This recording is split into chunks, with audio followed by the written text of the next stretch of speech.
ng bayan, maasahan anumang panahon. Magandang oras po sa ating lahat. Narito na ang update sa lagay ng ating panahon ngayon at sa susunod na 24 oras. Sa kasalukuyan ay patuloy na nakakaapekto ang shear line sa Southern Luzon at Eastern Visayas ngayong araw, samantalang Northeast Monsoon naman ang makakaapekto sa nalalabing bahagi ng Luzon.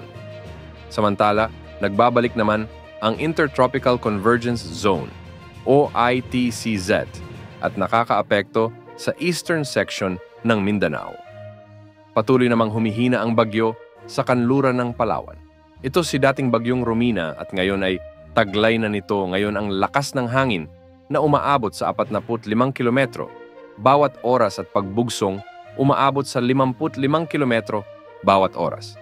Kumikilos ito ng 15 kilometro bawat oras sa direksyong kanluran-timog-kanluran. Sa ngayon ay wala namang direktang epekto ang sentro nito sa anumang bahagi ng ating bansa. Samantala, makikita naman sa satellite animations, maraming lugar ang nakararanas ng maulap hanggang sa maulang panahon dahil sa tatlong weather systems.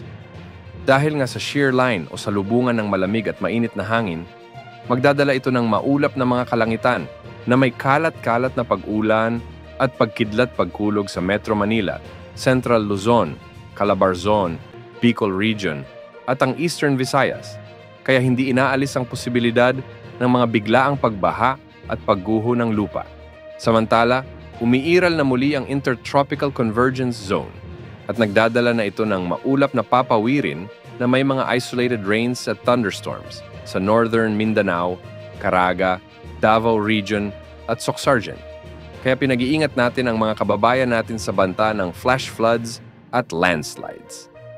Magdadala naman ng mas malamig na panahon, ngunit maulap na kalangitan na may mga pag-ulan ang Northeast Monsoon sa buong Cagayan Valley at Cordillera Administrative Region.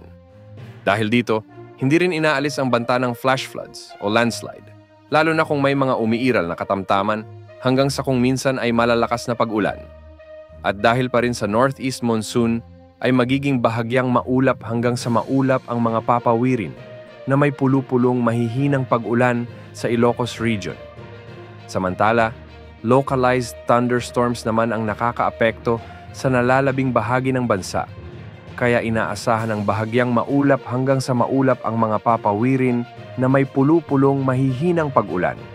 Sa kasalukuyan ay wala namang nagbabantang panibagong sama ng panahon gaya ng LPA o potensyal na bagyo na posibleng makaapekto sa ating bansa sa susunod na 3 hanggang 5 araw.